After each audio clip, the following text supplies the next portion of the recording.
जय हिंद दोस्तों, आप सभी का स्वागत है एक बार फिर से आपके अपने YouTube चैनल यूनिक ज्ञान में। आज हम BA first semester political science अर्थात राजनीति विज्ञान का चैप्टर फर्स्ट देखेंगे। आज से हम क्लासेस को स्टार्ट करते हैं पॉलिटिकल साइंस के। इससे पहले हमने आपको क्या बता दिया है, सिलेबस। जिसको सिलेबस ना पता हो हमारे चैनल पर विजिट करें, आपको वीडियो वहां पर प्राप्त हो जाएगी सिलेबस की, या फिर आप हमारे चैनल पर प्लेलिस्ट देख सकते हैं BA first semester political science classes, जिसमें आपको सिलेबस मिल जाएगी। साथ ही साथ बैक टू बैक आपको क्लासेस मिलेंगी। हर एक चैप्टर, हर एक टॉपिक यहाँ पर क्लियर कराया जाएगा। साथ ही साथ आपको मॉडल पेपर भी उपलब्ध कराया जाएगा और प्रीवियस ईयर क्वेश्चन भी सॉल्व कराए जाएंगे, जिससे आपको एक प्रकार से आइडिया हो सके कि किस प्रकार के प्रश्न हमारे एग्जाम्स में आते हैं। तो पहला चैप्टर हमें क्या पढ़ना है, भारतीय राष्ट्रीय आंदोलन का जन्म एवं विकास। आर्थिक जो हमारा भारतीय राष्ट्रीय आंदोलन था हमारे देश का, उसका जन्म कहाँ से हुआ, कैसे उसका विकास हुआ, कैसे आगे चढ़कर उसने बड़ा रूप ले लिया और हमें आज़ादी किस प्रकार से प्राप्त हुई, सभी चीज़ें हमें पढ़नी हैं। तत्पश्चात फिर हम संविधान के स्रोतों की बात करेंगे सेकंड चैप्टर में, संविधान सभा की बात करेंगे सेकंड चैप्टर में, फिर मौलिक अधिकार, मौलिक कर्तव्य, नीति निर्देशक तत्व, इन सभी चीज़ों के बारे में हमें बीए फर्स्ट सेमेस्टर के आपके सिलेबस में पढ़ना है। तो चलिए आज भारतीय राष्ट्रीय आंदोलन की शुरुआत करते हैं। अगर आप चैनल पर नए हैं तो चैनल को सब्सक्राइब कर लीजिए, क्योंकि हमने बताया आपका सिलेबस जो है चैप्टर वाइज यहाँ पर कंप्लीट कराया जाएगा। साथ ही साथ आपको नोट्स भी प्राप्त कराए जाएंगे, जो कि आपके रिवीजन के लिए हेल्पफुल होंगे, या आप अगर नोट्स बनाना चाहते हैं तो वह भी आपके लिए बहुत ज़्यादा उपयोगी होंगे। तो चलिए देखते हैं सबसे पहले भारतीय राष्ट्रीय आंदोलन का आखिर अर्थ क्या होता है। राष्ट्रीय आंदोलन का अर्थ क्या होता है, सबसे पहले हमें क्या जानना है, आखिर ये राष्ट्रीय आंदोलन जो शब्द है उसका अर्थ क्या होता है। राष्ट्रीय आंदोलन का शाब्दिक अर्थ, ये थोड़ा मिसप्रिंट, शाब्दिक अर्थ होता है कि राष्ट्र का या राष्ट्र के लिए। इस बात पर आप ध्यान दीजिए, राष्ट्र का या राष्ट्र के लिए जो आंदोलन किया जाता है वह राष्ट्रीय आंदोलन कहलाता है। हम पहले भारत के राष्ट्रीय आंदोलन की नहीं, राष्ट्रीय आंदोलन शब्द के ही बारे में जान लेते हैं कि राष्ट्रीय आंदोलन आखिर होता क्या है, उसका अर्थ क्या होता है।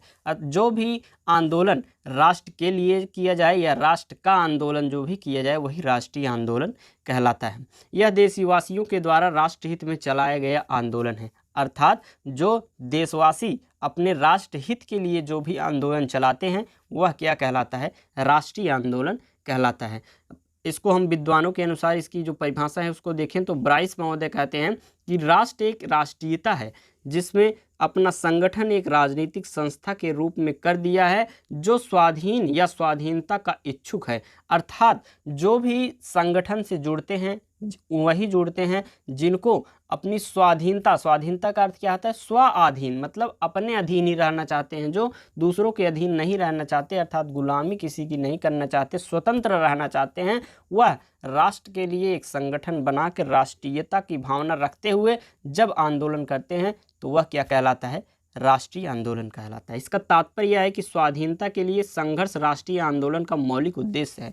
ब्राइस महोदय क्या कहते हैं कि स्वाधीनता के लिए, अपनी आप में एक प्रकार से अपने ही अधीन होने के लिए, दूसरों के अधीन न होने के लिए, अपने आप पर डिपेंड होने के लिए जो संघर्ष किया जाता है राष्ट्रीय आंदोलन, वही उसका मौलिक उद्देश्य होता है। राष्ट्रीय आंदोलन का मौलिक उद्देश्य क्या होता है कि वह सेल्फ डिपेंडेंट बने, मतलब दूसरों की गुलामी न करे।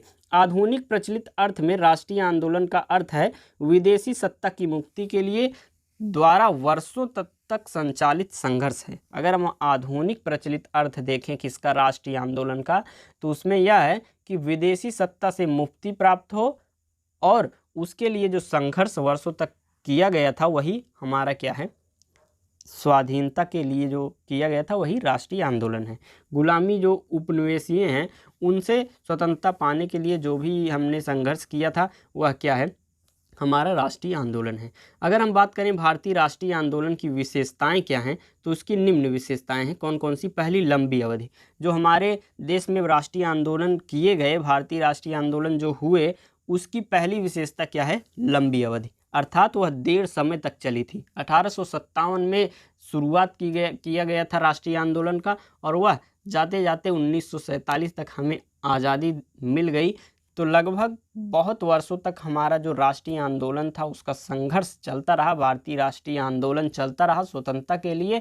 तो पहली विशेषता हो गई लंबी अवधि थी किसकी, भारतीय राष्ट्रीय आंदोलन की। फिर दूसरी व्यवस्था शांतिपूर्ण तथा क्रांतिकारी संवैधानिक विकास, अर्थात जैसे कि स्वतंत्रता के लिए जो भी हम आंदोलन कर रहे थे वह तो पहली शांतिपूर्ण थी, जिसमें नरम दल के सहयोगी थे। ना ही शांतिपूर्ण अर्थात केवल शांतिपूर्ण ढंग से ही हम आंदोलन नहीं कर रहे थे, साथ ही साथ कुछ क्रांतिकारी उग्रवाद के जरिए भी हम आंदोलन कर रहे थे, जिसमें हमारे गर्म दल वाले उसमें प्रतिभागी थे। और संवैधानिक विकास भी हुआ, किसमें? भारतीय राष्ट्रीय आंदोलन के काल में संवैधानिक विकास भी हुआ। अर्थात जिस प्रकार से धीरे धीरे आंदोलन बढ़ते गए, धीरे धीरे जो ब्रिटिश थे वो हमारे लिए अधिकार देते गए और संविधान का विकास हुआ और धीरे धीरे संविधान का निर्माण हो गया। अगला है हमारा सामाजिक तथा आर्थिक आंदोलन। यह हमारा राष्ट्रीय आंदोलन जो है, ना वह जो लोग बोलते हैं कि राजनीतिक आंदोलन ही है सेवल, नहीं, यह सामाजिक आंदोलन भी था, आर्थिक आंदोलन भी था। जैसे कि समाज की जो कुरीतियाँ थी उसके खिलाफ जो आंदोलन किया गया वह समाज के लिए किया गया, अर्थात सामाजिक आंदोलन था। आर्थिक आंदोलन जो जैसे कि हमारे देश के जो भारत देश के जो उसमें कर्मचारी रहते थे, पुलिस रहते थे, सैनिक रहते थे, जो भी रहते थे, उन्हें कम वेतन दिया जाता था, वहाँ के लोगों को ज़्यादा वेतन दिया जाता था। कुछ ऐसे प्रकार के बहुत सी समस्याएं थी जिससे आर्थिक समस्याएं आ रही थी, उसके खिलाफ भी आंदोलन किया गया, अर्थात आर्थिक आंदोलन भी किया गया। कौन कौन सा आंदोलन किया गया? राजनीतिक तो था ही, सामाजिक आंदोलन भी किए गए, कुरीतियों के खिलाफ लड़ा गया, और आर्थिक आंदोलन अर्थात आर्थिक व्यवस्था के खिलाफ भी आंदोलन किए गए। राष्ट्रीय आंदोलन का संदेहात्मक रूप, अर्थात राष्ट्रीय आंदोलन को बहुत लोग जो है राष्ट्रीय मानते ही नहीं थे। यह जो आंदोलन किए गए थे, क्योंकि उस समय राष्ट्रीयता की भावना ही नहीं थी लोगों के मन में, भारतीय की भावना ही नहीं थी, लोगों के अलग अलग कारण थे जिसकी वजह से उन्होंने अलग अलग क्षेत्रों में आंदोलन किए हुए थे। अगर 1857 में जो आंदोलन 1857 की जो क्रांति हुई थी, अगर उसमें राष्ट्रीयता की भावना होती तो हमारा देश उसी समय एक आज़ाद हो जाता, और क्योंकि उस समय संघ बन जाता, कोई एक लीडरशिप हो जाती, तो लोग एकत्र होकर किसी एक उनका लक्ष्य हो जाता भारत देश को आज़ाद कराना, तो उसी समय हमारा देश आज़ाद हो गया होता। लेकिन उसमें अलग अलग लोगों के अलग अलग कारण थे जिसकी वजह से लोग अलग अलग क्षेत्र में अलग अलग क्रांति किए, आंदोलन किए। वह आगे चल के विकास में आपको हम बताएंगे। अगला हमारा है विश्वव्यापी रूप। जब हमारा यह आंदोलन भारतीय राष्ट्रीय आंदोलन शुरू हुआ, ना कि हमारे ही देश में, अलग अलग देशों में इसके प्रति हमारे जो भारतीय थे या कुछ विदेशी थे, उन्होंने भी सहयोग किया था भारतीय राष्ट्रीय आंदोलन में। और यह भी था कि भारतीय राष्ट्रीय आंदोलन को देखकर अलग अलग देश भी अपने स्वतंत्रता के लिए, अपने आप को स्वतंत्र कराने के लिए आंदोलन करने लगे। यह था हमारा भारत राष्ट्रीय आंदोलन का अर्थ हमने बताया, भारतीय राष्ट्रीय आंदोलन की विशेषताएं हमने जानी। अब हम देखेंगे उसका विकास किस प्रकार से हुआ। सबसे पहला आंदोलन हमारा क्या माना जाता है? सबसे पहला माना जाता है भारतीय प्रथम स्वतंत्रता संग्राम कौन सा माना जाता है? 1857 की जो क्रांति हुई थी, 1857 का भारतीय विद्रोह, जिसे प्रथम भारतीय स्वतंत्रता संग्राम, सिपाही विद्रोह और भारतीय विद्रोह के नाम से भी जाना जाता है। ब्रिटिश संविधान के विरुद्ध एक सशस्त्र विद्रोह था। यह जो विद्रोह 1857 का था वह ब्रिटिश शासन के विरुद्ध एक सशस्त्र विद्रोह था, और यह विद्रोह 2 वर्षों तक भारत के विभिन्न क्षेत्रों में चला था। इस विद्रोह का आरंभ छावनी क्षेत्रों में छोटी झड़पों तथा आगजनी से हुआ था, मतलब छोटी मोटी जो हमारी लड़ाइयाँ थी उससे शुरुआत हुई थी, परंतु जनवरी मास तक इसने एक बड़ा रूप ले लिया था। विद्रोह का अंत भारत में ईस्ट इंडिया कंपनी के शासन की समाप्ति के साथ हुआ और पूरे भारत पर ब्रिटिश ताज का प्रत्यक्ष शासन आरंभ हो गया, जो अगले 10 वर्षों तक चला। अर्थात जब 1857 की क्रांति का समापन हुआ तो क्या हुआ कि जो ईस्ट इंडिया कंपनी थी उसकी शासन की क्या हो गई? समाप्ति हो गई, और पूरे देश पर किसका राज हो गया? ब्रिटिश ताज का राज प्रत्यक्ष रूप से हो गया। अब हम बात करें 1857 की क्रांति का, तो इस क्रांति की पृष्ठभूमि बहुत पहले से ही तैयार हो रही थी। भारतीय जनता धीरे धीरे अंग्रेजों के खिलाफ होते जा रही थी, जिसके कई कारण थे। मतलब लोग एक किसी कारण से एकजुट होकर कोई यह 1857 की क्रांति नहीं किए थे, अलग अलग कारण थे जो कि वह आगे जाकर बड़ा एक विद्रोह का रूप धारण कर लिया। पहला है आर्थिक कारण। अंग्रेजों ने जमींदारी व्यवस्था, माहलवारी, रैयतवाड़ी, अस्थायी बंदोबस्त इत्यादि द्वारा भारतीय किसानों का अत्यधिक शोषण किया, जिस कारण भारतीय किसान गरीब हो गए और वे इसका कारण अंग्रेजों को मानते थे और यही मानकर उन्होंने क्या कर दिया, विद्रोह कर दिया अंग्रेजों के खिलाफ। यह था आर्थिक कारण। इसमें जमींदारी व्यवस्था, माहलवारी, रैयतवाड़ी, स्थायी बंदोबस्त, ये सभी जो उनके व्यवस्था थी अंग्रेजों ने दी थी, इससे क्या होता था, भारतीय किसानों का अत्यधिक शोषण होता था और जो किसान थे वह इन सभी व्यवस्थाओं में कर देते देते गरीब हो गए और उनको आर्थिक समस्याएं आने लगी और इसका कारण वो अंग्रेज मानते थे, क्योंकि यह जो व्यवस्थाएं थी अंग्रेज ही लेकर आए थे, अतः उन्होंने यह कारण से विद्रोह कर दिया। अगला कारण हमारा है सामाजिक कारण। अंग्रेजों ने सती प्रथा, नरबलि, बाल विवाह पर प्रतिबंध लगा दिया और विधवा पुनर्विवाह लागू कर दिया, जिस कारण भारतीय समाज में एक क्रांति की भावना उत्पन्न हो गई।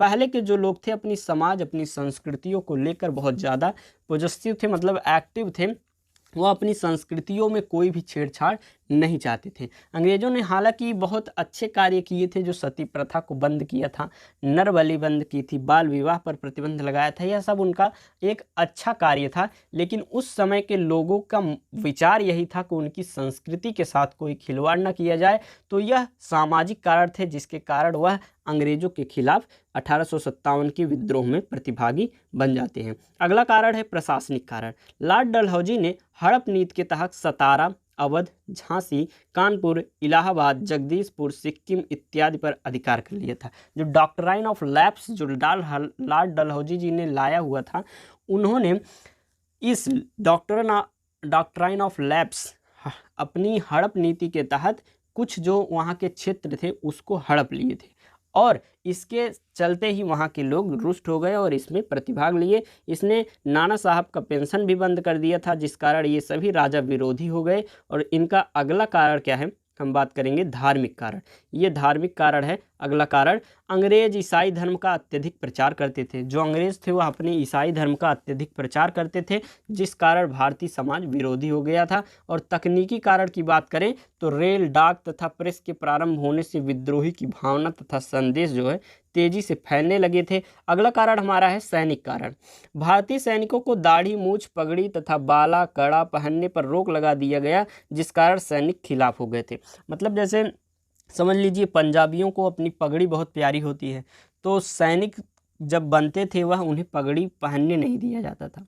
कुछ लोगों को अपनी मूछ ज़्यादा, जो राजपूत थे उन्हें मूछ बहुत पसंद थे, वो अपनी शान मानते थे, तो जब वह ज्वाइन होते थे सैनिक के क्षेत्र में तो उन्हें मूछ नहीं रखा दिया जाता था। जो साउथ के कुछ लोग हैं बाला कड़ा पहनते हैं, उनको पहनने से मना कर दिया गया। तो इस कारण से भी जो सैनिक विद्रोह हुआ। और सबसे बड़ा कारण उस समय का इसके होने का क्या था, तत्कालिक कारण। बहुत से कारण तो पनप रहे थे, लेकिन जो तत्कालिक कारण हुआ जिसके चलते तुरंत जो यह क्रांति की शुरुआत हो गई वह थी तत्कालिक कारण में क्या था, अंग्रेजों ने बेस फील्ड राइफल के स्थान पर इनफील्ड राइफल को लाया था। तभी यह अफवाह उड़ गई कि हिंदियों को दी जाने वाली राइफल के कारतूस में गाय की चर्बी तथा मुसलमानों को दी जाने वाली राइफल के कारतूस पर सूअर की चर्बी लगी है, तथा अंग्रेजों के द्वारा दिए जाने वाले आटे में गाय और सूअर की हड्डी का पाउडर है, जिस कारण सैनिकों में मतभेद हो गया।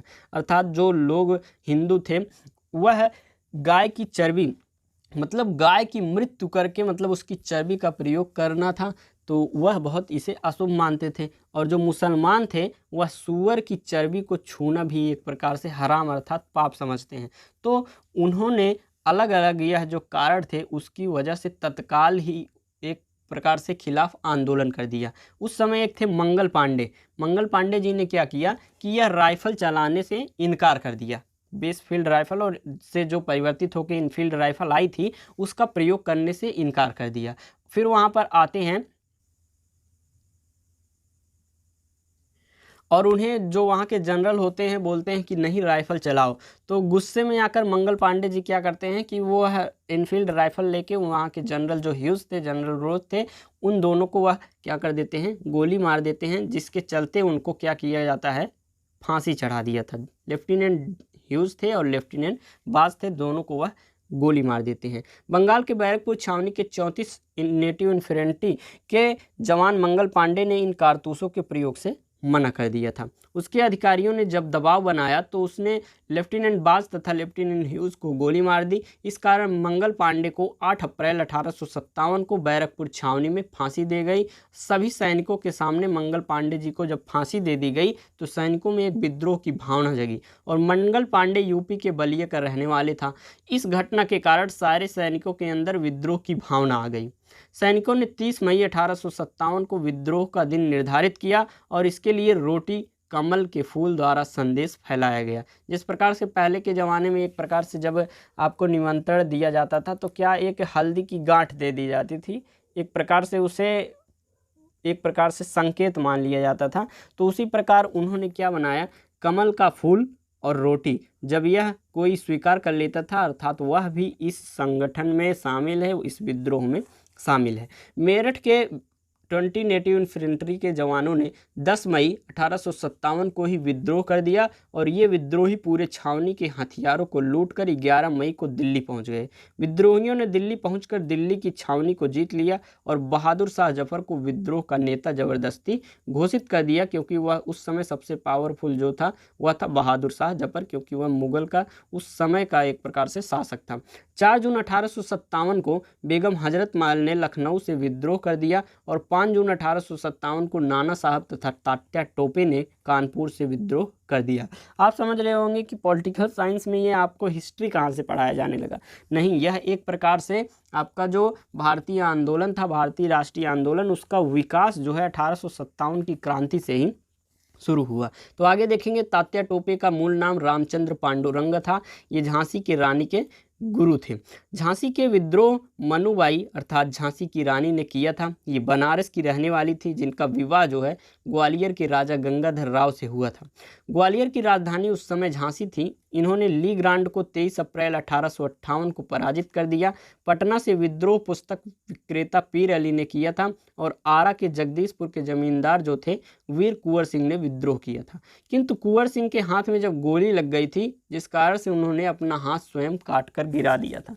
उन्हें इस विद्रोह में जब गोली लग गई तो उन्होंने विद्रोह को रोका नहीं, अपने हाथ को काट कर गिरा दिया और जिस कारण कुछ दिन बाद उनकी मृत्यु हो गई। कुंवर सिंह के भाई को गोरखपुर जेल में डाल दिया गया, जहां उनकी भी मृत्यु हो गई। बिहार सरकार 23 अप्रैल को विजय दिवस के रूप में मनाती है इन्हीं के कारण, क्योंकि 23 अप्रैल को उन्होंने विद्रोह में ली ग्रांड को भगाया था। विद्रोह दबाने वाले अंग्रेजी सेनापति कौन थे, अर्थात दिल्ली में विद्रोह का नेतृत्व किसने किया था, बहादुर शाह द्वितीय ने। और विद्रोह को दबाने का कार्य दिल्ली में निकलसन तथा हडसन ने किया हुआ था। फैजाबाद में, अयोध्या में मौलवी अहमदुल्लाह जो थे उन्होंने नेतृत्व किया था और कर्नल रेनल्ड ने वहाँ के विद्रोह को दबाया था। फतेहपुर में अजीमुल्ला ने नेतृत्व किया था, कर्नल रेनल्ड ने दबाया था। बरेली में खान बहादुर खान ने जो है विद्रोह का नेतृत्व किया था, विसेंट आयर ने इस विद्रोह को दबाया था। ये बहुत ज़्यादा इम्पोर्टेंट आपके लिए ये सभी चीज़ें हैं कि कहाँ से किसने जो है क्या किया था, नेतृत्व किया था और कहाँ से किस अंग्रेजी शासक ने, अंग्रेजी के किस जनरल ने यहाँ का विद्रोह दबाया हुआ था। बरेली में खान बहादुर खान नेतृत्व किए थे, विसेंट आयर ने दबाया था। हजरत महल जो लखनऊ से नेतृत्व करती हैं और कैंपवेल ने वहाँ के विद्रोह को दबाया था। कानपुर से नाना साहब कैंपवेल ने दबाया था। मनुबाई ने नेतृत्व किया था और ह्यूरोज ने इस विद्रोह को दबाया था। ग्वालियर से तात्या टोपे ने नेतृत्व किया था, ह्यूरोज ने दबाया था। इलाहाबाद से लियाकत अली ने क्या किया था, विद्रोह का नेतृत्व किया था, कर्नल नील ने इस विद्रोह को दबाया था। जगदीशपुर से कुंवर सिंह ने नेतृत्व किया था, ली ग्रांड ने दबाया था और पटना से पीर अली ने नेतृत्व किया था। विसेंट आयर ने इस विद्रोह को पटना में जो था उसे दबाया था और कर्नल नील, लॉरेंस तथा हैवलक विद्रोह दबाते समय मारे गए थे। और विद्रोह की समाप्ति कब हुई, 1859 में जब तात्या टोपे पकड़े गए तो विद्रोह को पूर्णतः समाप्त समझा जाने लगा। 1857 की असफलता की बात करें तो यह असफल क्यों हुआ था, तो इसमें हथियारों की कमी थी, संगठन का अभाव नहीं था, लोग अलग अलग कारणों से विद्रोह किए थे। नेतृत्व की कमी थी, अर्थात अलग अलग जगह के लोगों का अलग अलग नेतृत्व करने वाले थे, एक कोई मेन लीडर नहीं था। राजपूत तथा सिंधिया ने अंग्रेजों का साथ दिया था। शिक्षित लोग जो थे इस विरोध में नहीं भाग लिए थे, वह तटस्थ रहे थे। बहादुर शाह की पत्नी जीनत महल ने सभी गोपनीय सूचनाएं अंग्रेजों को दे दी थी और अंग्रेजों ने हुमायूं के मकबरे के समीप बहादुर शाह जफर को पकड़ लिया और उसे रंगून भेज दिया था। किसने, पूरी जो वहाँ की गोपनीय सूचनाएं थी जीनत महल ने दे दी थी। और जहां 1862 में बहादुर शाह जफर की मृत्यु हो गई। विद्रोहियों में देश प्रेम की भावना नहीं बल्कि आपसी स्वार्थ था, इसलिए अलग अलग लोगों ने अलग अलग जगह से विद्रोह किया था। जैसे कि आप बेगम हजरत महल से अवध छीना गया था, इसलिए उन्होंने विद्रोह किया था। नाना साहब का पेंशन रोका गया था, इसलिए विद्रोह किया था। झांसी की रानी के दत्तक पुत्र को राजा नहीं बनाया गया था, इसलिए उन्होंने विद्रोह किया था। कुंवर सिंह की जमींदारी छीन ली गई थी, इसलिए उन्होंने विद्रोह किया हुआ था। विद्रोह के दौरान इलाहाबाद को अंग्रेजों ने आपातकालीन केंद्र बनाया था। जब विद्रोह समाप्त हुआ तो इंग्लैंड की महारानी ने अपना घोषणा पत्र लॉर्ड कैनिंग को भेजा। लॉर्ड कैनिंग ने इसे 1858 में इलाहाबाद में पढ़कर सुनाया और इस घोषणा के अनुसार ईस्ट इंडिया कंपनी को समाप्त कर दिया गया। जब 1857 का समाप्ति हुई विद्रोह का तो ईस्ट इंडिया कंपनी को समाप्त कर दिया गया और भारत का शासन इंग्लैंड की महारानी को दे दिया गया। ब्रिटेन ने यह वादा किया कि वह नया क्षेत्र पर कब्जा नहीं करेगा। विद्रोह के समय इंग्लैंड के प्रधानमंत्री पाम अस्टरलिन थे। विद्रोह के समय इंग्लैंड के प्रधानमंत्री कौन थे? पाम अस्टरलिन थे।